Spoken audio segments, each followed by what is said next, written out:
Bueno, como es una costumbre en Diagonales TV, vamos a hablar con un candidato de la primera sesión electoral, Matías Molle, de San Fernando. Y la primera pregunta es, bueno, primero felicitarte, ganaste la interna, había muchos candidatos en San Fernando, y contame un poco, bueno, cómo lo viviste y cómo te vas preparando para la candidatura del 25 de octubre, ¿no? Y la verdad que lo vivimos muy bien, obviamente con mucha alegría por el trabajo que veníamos haciendo. Evidentemente el diagnóstico que hicimos sobre el modo en que teníamos que llevar adelante la campaña trajo sus frutos. Y en ese sentido tampoco es que la modificamos mucho a la orientación del trabajo que nos queda de acá a octubre y de la campaña. Nosotros apostamos a una campaña muy sencilla, muy humilde, de caminar, hablar, hacer reuniones. Confiado de ganarle a un dirigente histórico como Osvaldo Ameiro, que era un dirigente histórico y también que estaba por dentro del Frente para la Victoria. Sabíamos que era difícil, sobre todo porque yo era el menos conocido de los 4 candidatos que había en la interna. También estaba Gustavo Hilera, que es el actual presidente del PJ en San Fernando. Entonces sabíamos que era algo difícil, pero también confiábamos en lo que teníamos para ofrecer y en la relación que podíamos establecer con los vecinos. Bueno, San Fernando lo está manejando, es un distrito que lo maneja el Frente Renovador o el masismo. Contale un poco cuáles son los problemas que tiene San Fernando y qué es lo que proponen como medidas así inmediatas para solucionar esos problemas, ¿no? ¿Qué es lo que le falta al vecino? Mira, uno lo que ve es realmente la distancia que hay entre el municipio y el vecino. A partir de un montón de situaciones. En principio es un municipio que al no articular con la provincia ni con la nación, al no articular más allá del color político, al no sentirse parte de la provincia ni de la nación, ha subido considerablemente las tasas. En San Fernando se ha subido más de un 400% en la tasa. ¿Y eso no se nota en el beneficio de los vecinos? La verdad que no, porque uno cuando ve las características de las obras y de los servicios que se prestan en el municipio, es evidente que son obras a corto plazo, pero que no redundan en el beneficio a largo plazo que puede tener el vecino. Cuando vos ves lo que se hizo, decís, es lo mínimo que podrías haber hecho si pasaste de un presupuesto en 3 años de 337 millones de pesos a 1.200 millones de pesos. Es decir, ¿qué recursos hay? Cuando ves que la sala de atención primaria de la salud la arreglás por fuera, la arreglás la fachada, la arreglás en términos de infraestructura, pero la persona, el vecino, cuando necesita un pediatra, un médico, un oftalmólogo, no lo encuentra, no tiene un turno para 2 meses, bueno, ahí ves un gran desequilibrio, sobre todo en lo que es la gestión de los recursos y la propuesta a largo plazo de la ciudad. ¿Cómo está el tema de la seguridad? ¿Ellos se aceptó el intendente de la policía local? La aceptó, pero ahí hay... ¿Y alcanza o se necesita más? Yo creo que no se trata a veces de cantidad, sino de cuál va a ser el grado de involucramiento que va a tener el responsable civil, en este caso el funcionario político, el intendente, en cuanto al armado y a la conducción de la policía local. Es una fuerza de proximidad que tiene que ser por naturaleza diferente a la que ya teníamos. Entonces se tiene que involucrar tanto en la selección del personal como en la capacitación. Yo he hablado con muchos de los chicos que se están preparando, de hecho yo tengo relación con las fuerzas de seguridad por el lugar que ocupo, entonces dialogo bastante, y me decían, no tenemos lugar ni siquiera donde hacer ejercicios. Hoy el municipio está comunicando como algo interesante, como una nota de color, que nosotros corremos en las plazas, pero en realidad el problema es que no tenemos dónde correr, no tenemos dónde practicar, no tenemos para hacer ningún tipo de capacitación. Entonces, bueno, es poco tiempo para hacer la capacitación y encima no es una capacitación sólida, que se innoven cuestiones como la mediación comunitaria, la resolución de conflictos por la vía pacífica, que son cosas que necesita una policía local. La policía local no es una policía que tiene que estar tocando la cartuchera frente al primer riesgo, sino que tiene que estar generando confianza. Hablemos un poquito de provincia. Se habla mucho, algunos medios concentrados hablan de que dicen, bueno, seguramente Scioli puede ganar, pero en la provincia va a haber un corte de boleta, la gente la va a votar a María Eugenia Vidal. Algo raro, porque en la historia del Frente para la Victoria, la historia del peronismo, digamos, del 45 de adelante, es raro que haya un corte de boleta. No, es raro y encima es un corte... ¿Cómo lo ves con los vecinos cuando hablas? No, la verdad que eso no se siente. Gana el Frente para la Victoria en la provincia. Sí, tengo absoluta confianza en que Aníbal Fernández va a ser el próximo gobernador de la provincia de Buenos Aires. Ese tipo de corte es un corte muy marginal, que corten en el medio. Generalmente se corta arriba o abajo, pero no en el medio, es muy difícil. El candidato a intendente y aparte también hay una fuerte, a partir del discurso mediático, hay una estrategia de ponerlo a Aníbal en un lugar en el que no está, porque cuando uno charla con los vecinos no se encuentra con ese problema. No es que el vecino te dice, sí, con vos está todo bien, pero yo a Aníbal no lo voto. Todo lo contrario, Aníbal la semana que viene va a estar en San Fernando y la verdad que cuando uno lo comenta la gente se pone contenta, sí. Tiene ganas de verlo, tiene ganas de sacarse una foto. O que votó al candidato a presidente pero no al gobernador, es raro. Es muy raro eso pasa.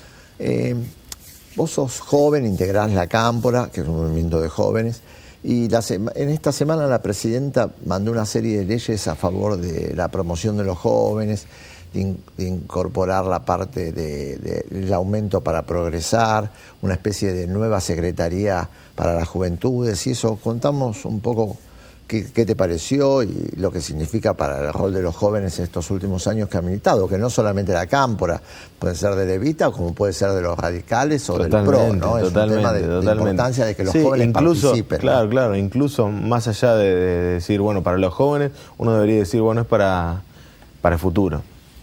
Porque en realidad nosotros necesitamos, yo ya tan joven no me siento, tengo 38 y 3 hijos, así que medio que me siento ya pasando la transición. Pero sí hay muchos chicos en donde debemos fortalecer la construcción de ciudadanía.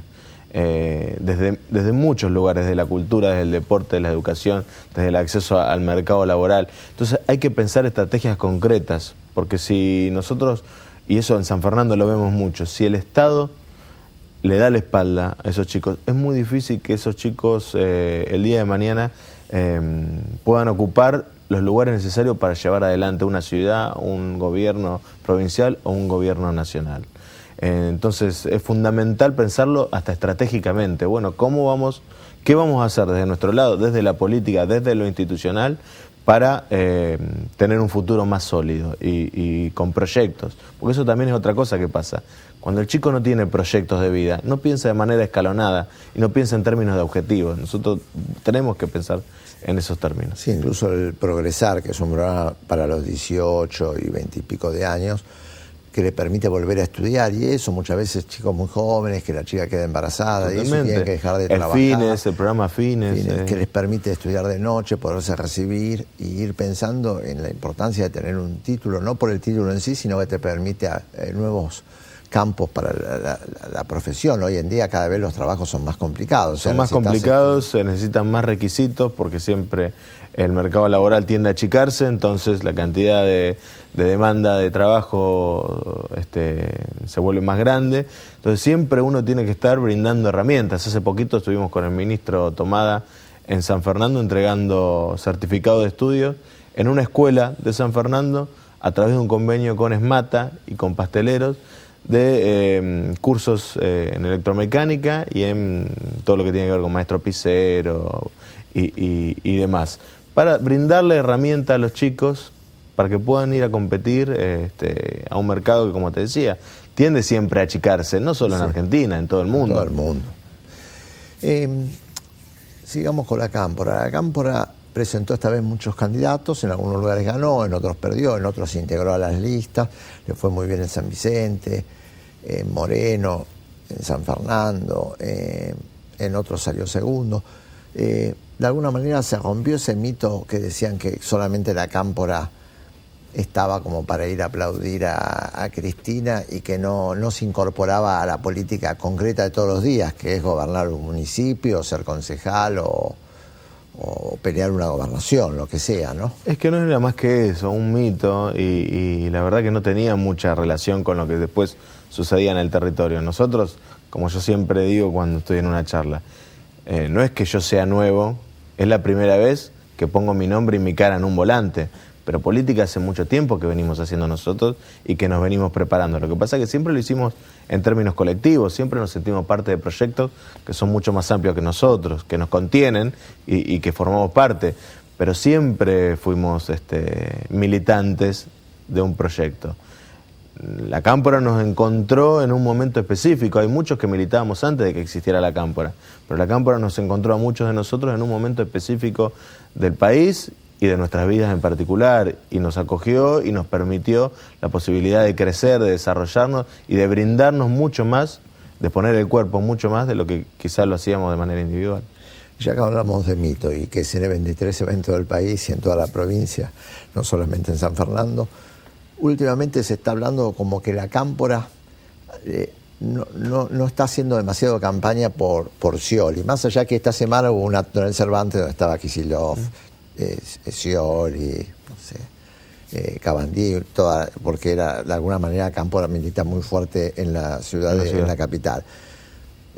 ¿Ustedes están trabajando? ¿Vos estás contento con la fórmula Scioli-Zanini? Sí.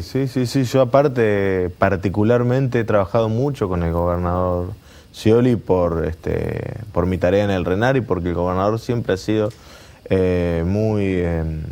ha llevado adelante la política de desarme, siempre ha sido muy entusiasta con la política del desarme que el Estado argentino ha llevado adelante en estos últimos años. Hemos hecho muchas destrucciones de armas de manera conjunta.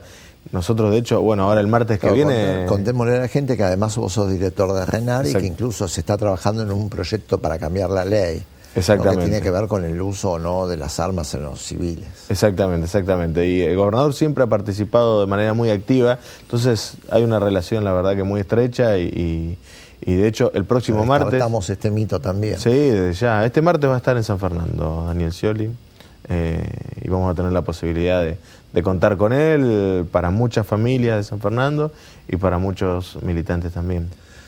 ¿Y cómo estás viendo esta campaña de desprestigio que comenzó, creo que la misma noche del 9 de agosto, cuando el Frente para la Victoria le sacó muchos puntos a Mauricio Macri, y a partir de ahí comenzó, más allá del hecho de las inundaciones, una campaña primero que se había ido de vacaciones a Cerdeña, después se empezó a decir que iba a haber fraude en Tucumán, finalmente esta semana una Cámara de lo Contencioso, un hecho vergonzoso, sí, que decidió querer anular las elecciones, ahora están diciendo...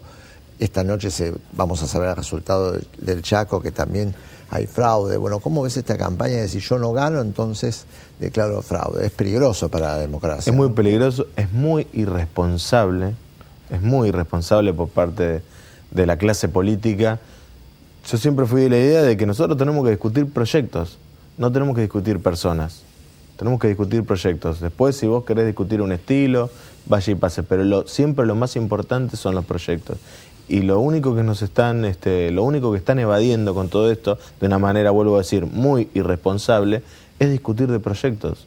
¿Cuáles son los proyectos de país, de provincia, de ciudad que tienen?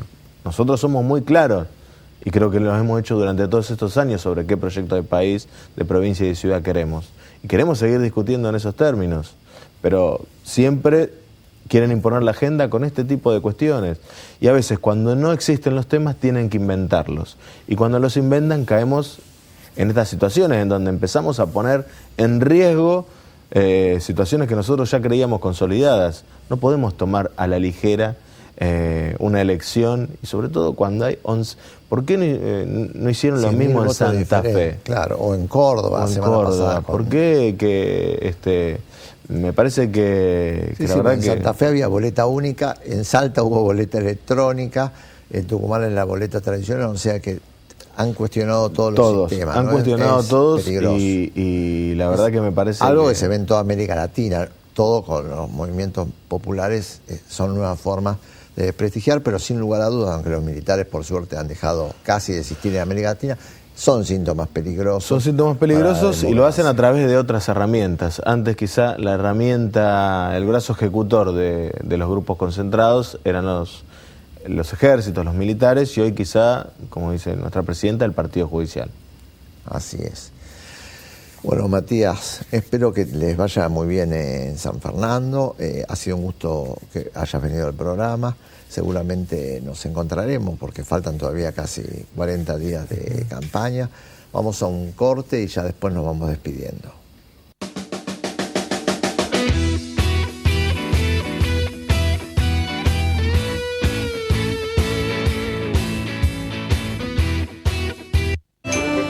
haces, con cada argentino, siempre. Nuestro desafío, ¿cuál fue? Acercar la salud a la gente y la gente a la salud. Por eso creamos UPA 24 horas. Buenos Aires, Gobernación Daniel Scioli. Del 4 de septiembre al 11 de octubre, Berisso te espera para compartir una nueva edición de la fiesta que reúne a miles de visitantes de la provincia y el país. 38ª Fiesta Provincial del Inmigrante. Con todo el colorido de las 20 colectividades, sus danzas, comidas típicas, música y tradición en la carpa del Parque Cívico, Avenida Montevideo y 10. Del 4 de septiembre al 11 de octubre, 38ª Fiesta Provincial del Inmigrante. Entrada libre y gratuita.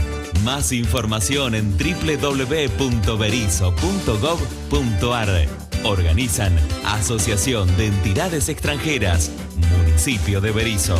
Auspicia YPF y Gobierno de la Provincia de Buenos Aires.